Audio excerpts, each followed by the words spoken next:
Ngayon, sinabi po ni Senator Marcoleta na bakit hindi inimbitahan si Undersecretary Bersamin.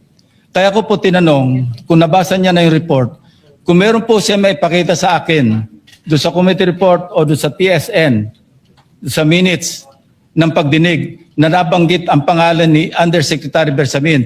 Bukas na bukas din po o bigyan natin 3-day notice rule. Tatawag po ako ng pagdinig, ipapatawag natin si Undersecretary Bersamin.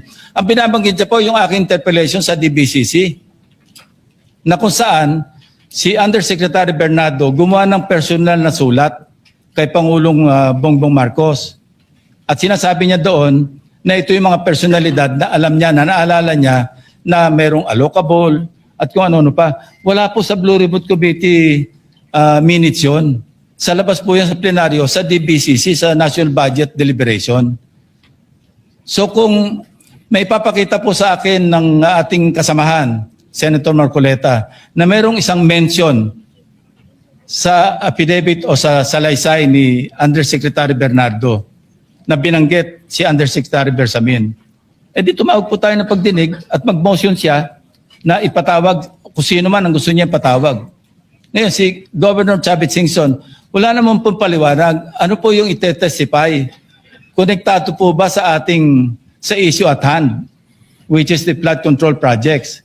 Kung konektado po, sana sumulat po siya sa chairman at sinabi niya, ito yung lalamanin ng ite-testify o ito yung naka-attach yung draft affidavit ni Governor Chavit Singson. Sino naman ako para tumanggi na ipatawag kung sino man yung resource person? Nagpadala nga siya ng surprise witness, siya lang nakakaalam eh. Hindi ko po inawat eh. At Mr. President. No, sandali po, hindi pa ako tapos. At nung hinanap kong pilit, pinagtanong ko yung mga addresses, lahat ng mga kakilala ni Gutesa.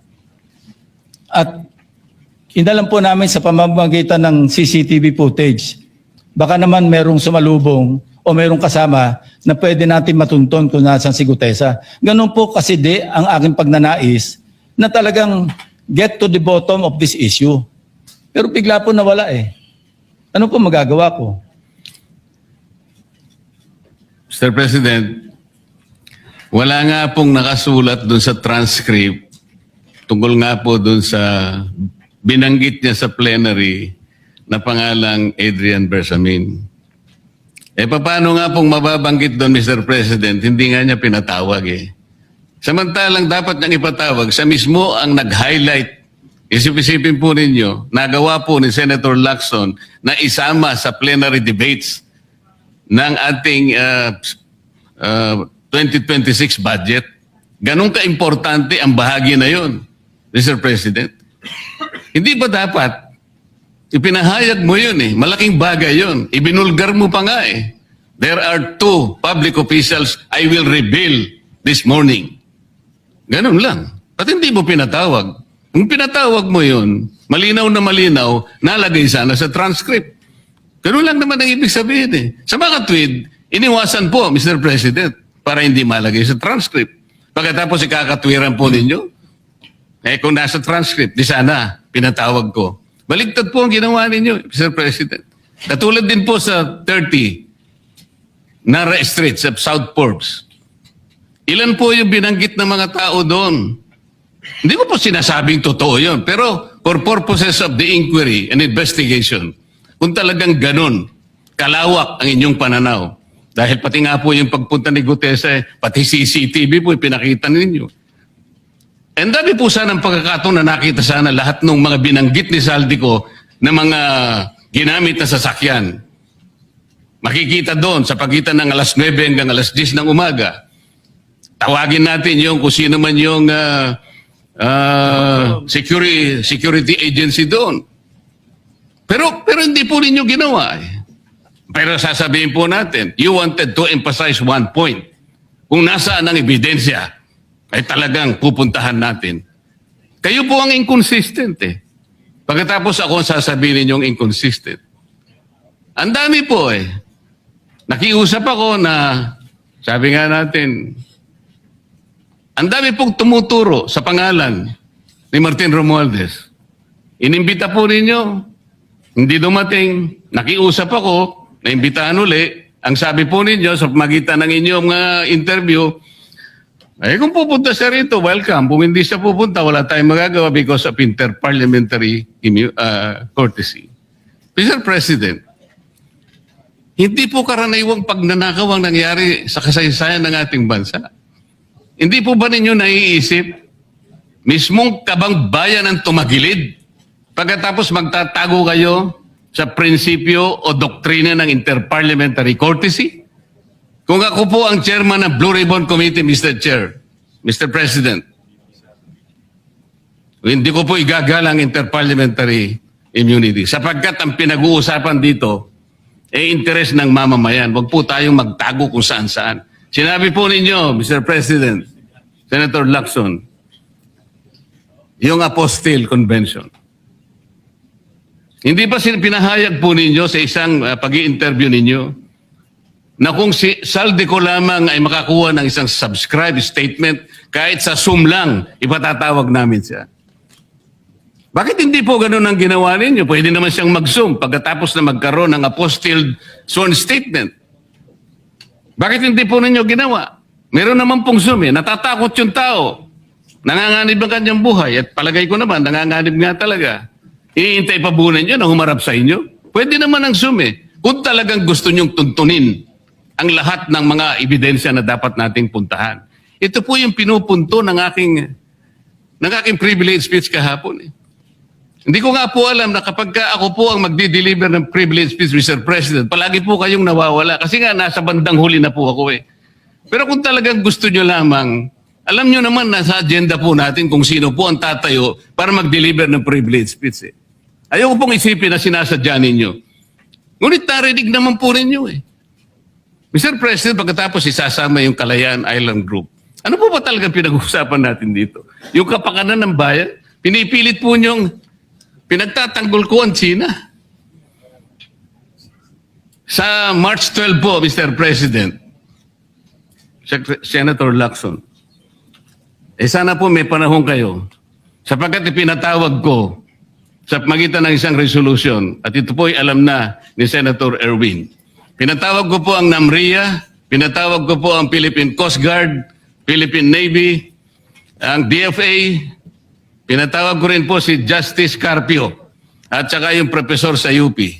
At kung sino man po ang interesado, pero once and for all, malaman po natin dito kung sino ang sinungaling, kung sino ang makatsina, kung sino ang nagagaling-galingan at nagpapanggap na expert in international law. Sana po, Senator Lacson, nandun po kayo. Mr. President, may we hear from the chairman of the Foreign Relations Committee because his name was mentioned. May I just confirm if indeed he will call for a hearing and invite those people mentioned, Mr. President? With due respect. Well, as requested, if you would like to respond, Senator Erwin Tulfo. Thank you, Mr. Chair. This morning, I have received a letter from the Department of Foreign Affairs citing that they cannot attend, including NAMRIA, Mr. Chair, and we have already written to the various chiefs of staff of the members of the Committee on Foreign Affairs. They cited, including NAMRIA, that they cannot attend because of the fact that it is a matter of national security, Mr. President. And I also have a copy that will be sent to your office, Mr. President. The reason given by NAMRIA, the Armed Forces of the Philippines, and the Department of Foreign Affairs, Mr. President. In other words, Mr. President, the gentleman from Pampanga and Tarlac is confirming something that is not confirmed. Mr. President, that is too much of a statement. Kausap ko pa lamang ang chairman at kaming dalawa po nagkakausap at niremind pa nga ako yung mga nakarang araw na March 12, okay ka na. So, ang sabi ko sa kanya, ito po ang dapat nating maimbitahan. Bakit naman po nagkaroon ng issue sa national security ang pagdinig tungkol sa usapin sa West Philippine Sea.